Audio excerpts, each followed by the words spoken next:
So if you were to go to a dermatologist today to get tested for a tea tree oil allergy, Yeah. they actually won't use the fresh oil you buy at the grocery store. Right. They won't even touch the fresh stuff for a clinical test. Yeah, they deliberately use this expired, chemically degraded oil instead. And that's because, that little brown bottle sitting in your bathroom cabinet right now, the one that's prized as this natural cure-all for everything from acne to bug bites, it isn't just a static remedy. No, not at all. It is actively transforming. Exactly. It's transforming into a highly potent allergen. I mean, the assumption we all kind of make is that once a botanical extract goes into a bottle, time just stops, like it's frozen in time. Right, like it's a synthetic pill or something. Exactly. But the reality of plant chemistry is just far more volatile than that. We are dealing with an active, degrading substance that interacts with its environment long, long after it leaves the manufacturing facility. Which really brings us to the core mission of this deep dive. Yeah. Because we are looking at a huge stack of sources today.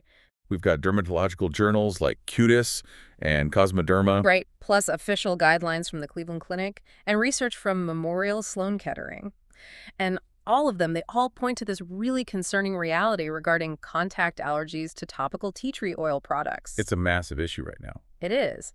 So we're investigating why this beloved, supposedly natural antimicrobial is actually one of the most frequent triggers for allergic contact dermatitis, or ACD, and, how you can actually navigate using it safely. Because we really need to bust this pervasive myth that natural automatically means harmless to the human body. Oh, 100%. I mean, poison ivy is 100% natural. Arsenic is natural. Right, and we obviously wouldn't casually rub poison ivy all over our skin. Yeah. No. But the explosion of the alternative medicine and like the broader wellness industry has cultivated this aura around essential oils that totally strips away their biological context. Yeah, people forget where it comes from. Tea tree oil is from the Australian tree, Melaleuca alternifolia. And in nature, the chemical compounds inside those leaves evolved specifically as defense mechanisms against pests and pathogens. So when we bottle that up, it is not just, plant water. Right.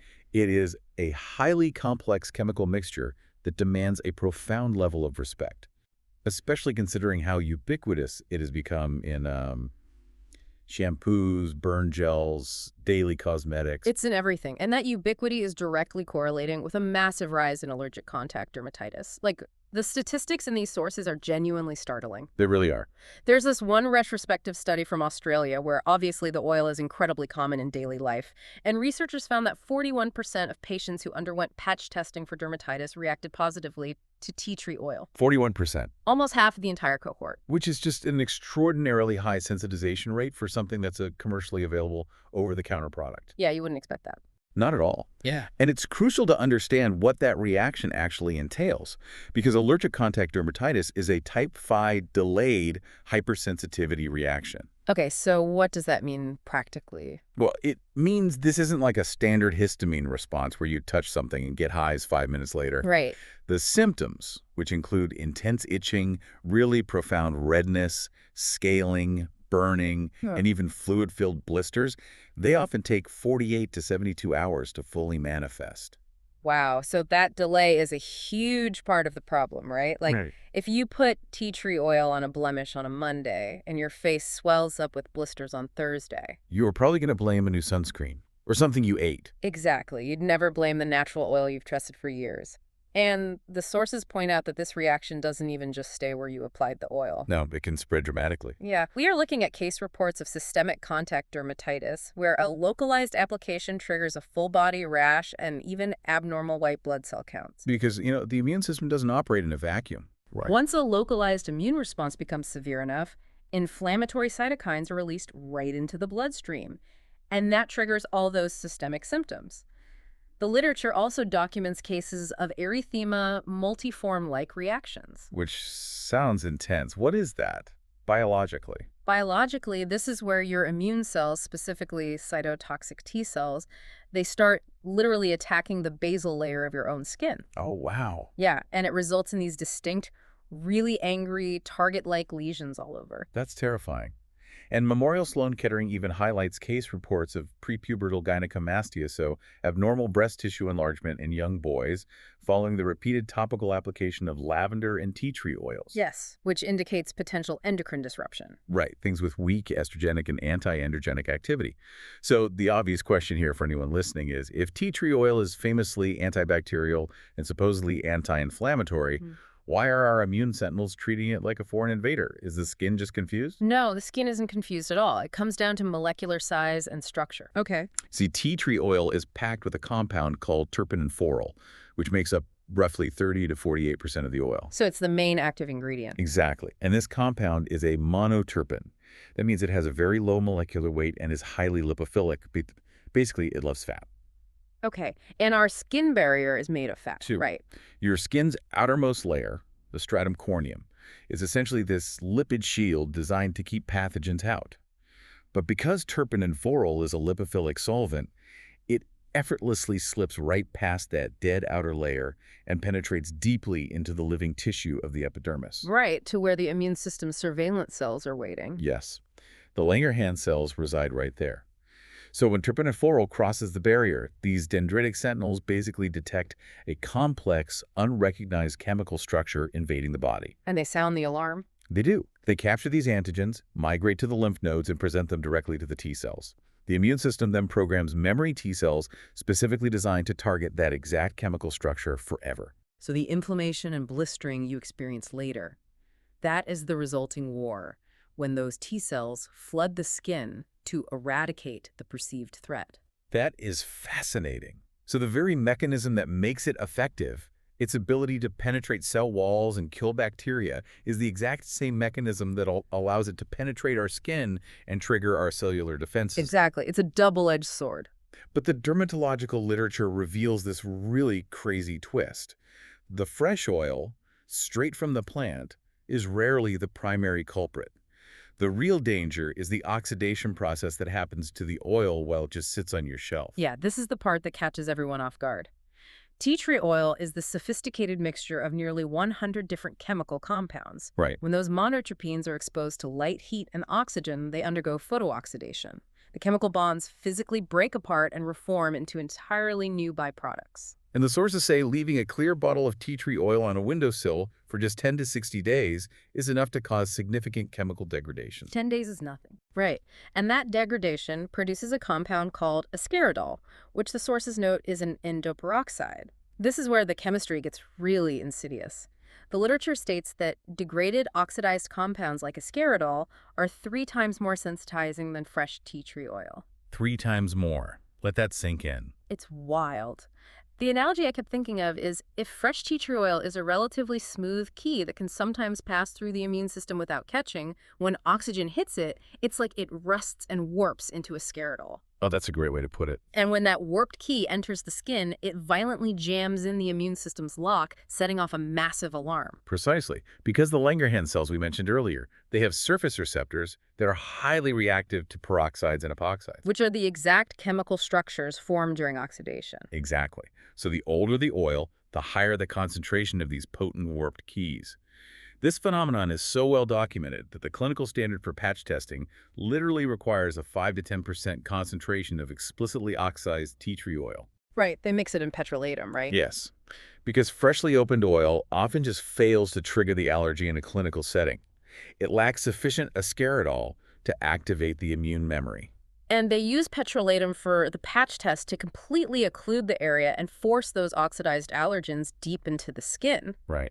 So wait, that means that dusty, half-empty bottle of tea tree oil under a bathroom sink isn't just less potent because it's old. It is literally compounding into a more severe allergen every single day it sits there. It is a ticking time bomb. Oh.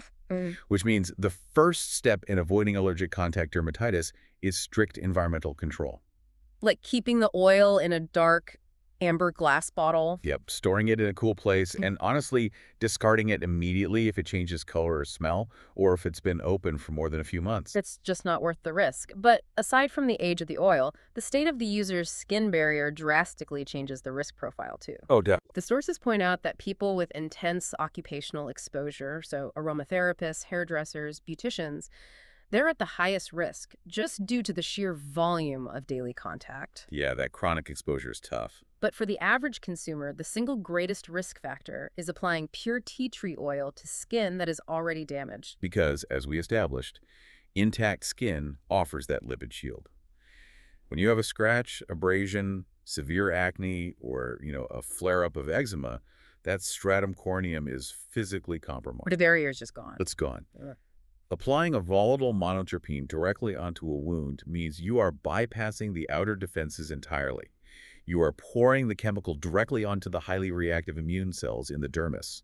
Ouch. The rate of sensitization just skyrockets because the immune system doesn't even have to work hard to detect the antigen. You've delivered it straight to the lymph system's front door. Which brings us to a really significant contradiction in the medical literature we reviewed for this deep dive, specifically regarding contact dermatitis. Yeah, this part is fascinating. On one hand, research cited by sources like BuzzRx shows clinical studies where tea tree oil was actually used to relieve inflammation. They highlight a study where applying it to contact dermatitis performed better than zinc oxide at reducing the rash. And, the anti-inflammatory data is robust.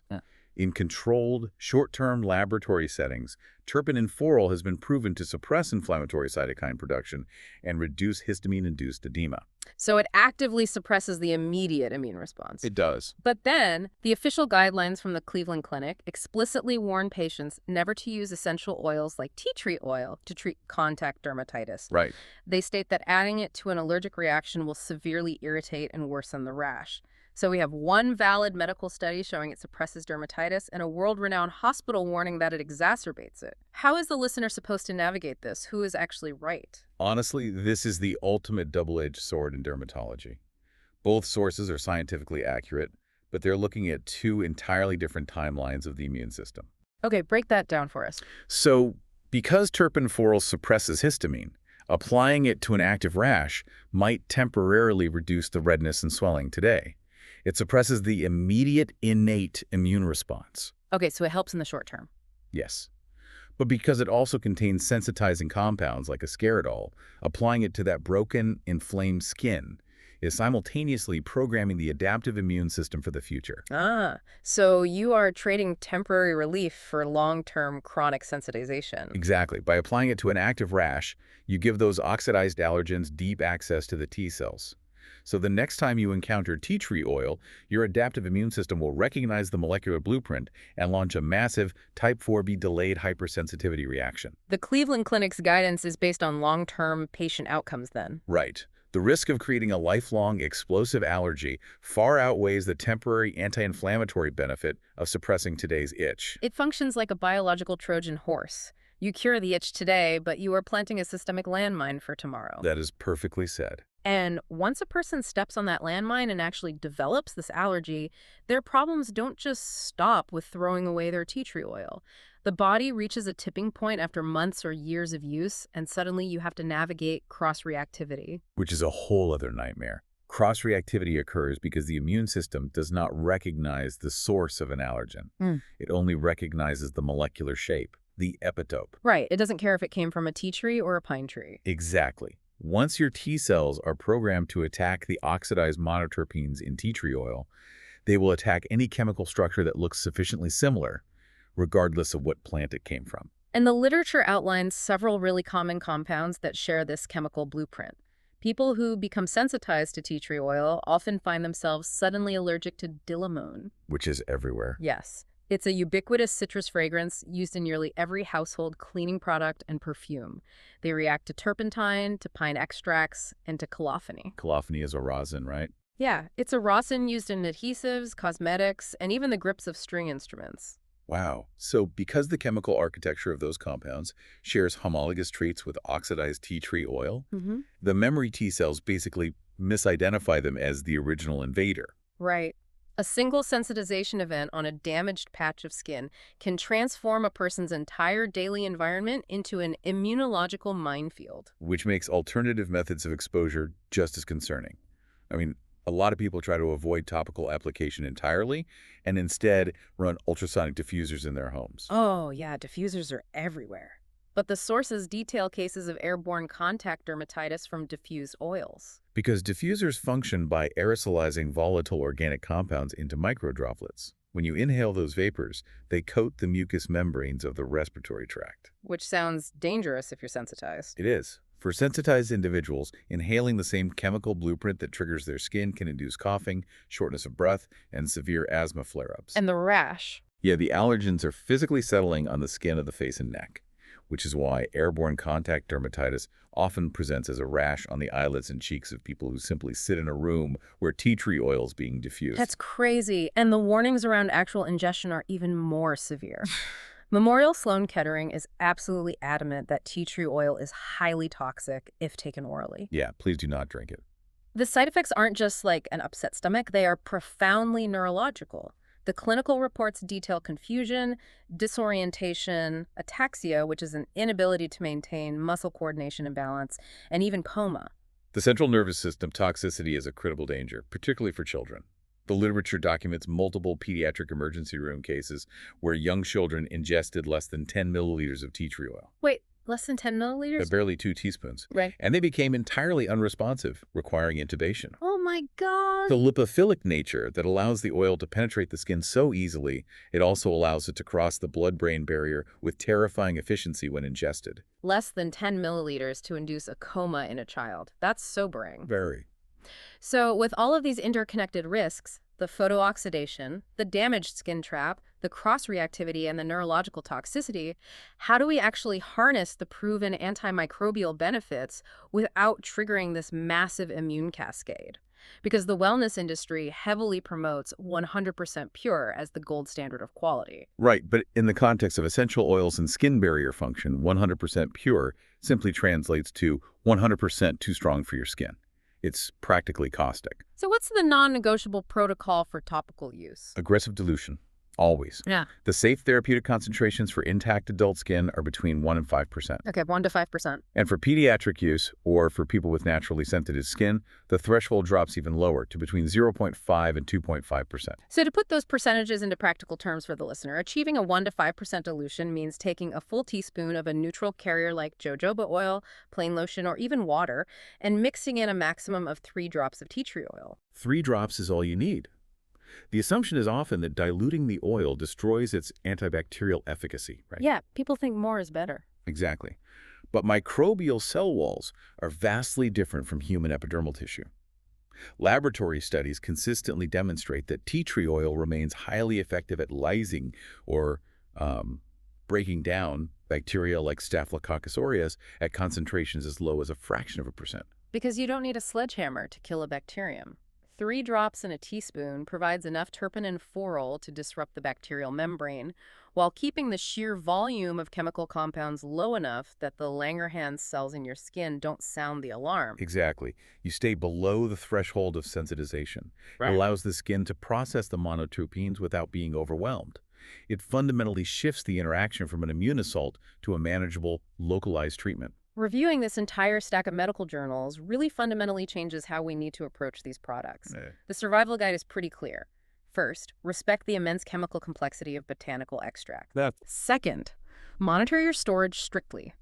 Remember, light and air are actively turning those monoterpenes into highly allergenic endoperoxides. Throw away the old stuff. Yes. Third, never apply the oil to broken or inflamed skin bypassing your lipid shield. And finally, ignore the 100% pure marketing and dilute everything. I think the overarching lesson here is moving away from the assumption that a natural origin equates to an inert substance. We have to treat these botanical compounds with the exact same pharmacological precision that we apply to synthetic medications. Which leads perfectly to a final thought for you, the listener, as we wrap up this deep dive. We tend to look at our medicine cabinets as static environments. We expect a pill or a tube of synthetic ointment to remain biologically identical from the day we buy it until the day it expires. Right, but natural botanical extracts are living chemistry. Exactly. They're constantly interacting with the UV light from your window, the oxygen in your bathroom, and the sheer passage of time. The physical architecture of those molecules is shifting every single day. So the question to ask yourself is, how many other natural products sitting on your shelves right now are silently undergoing chemical transformations? Seriously. How many of your trusted organic remedies are slowly, quietly altering their molecular structure, turning into totally different, potentially harmful substances right before your eyes? It is definitely going to make me audit my skincare shelf tonight. A huge thank you for joining us on this deep dive into contact allergies and topical tea tree oil. Stay curious, respect the chemistry of the natural world, and seriously, go check the expiration dates on those little brown bottles. We'll catch you on the next one.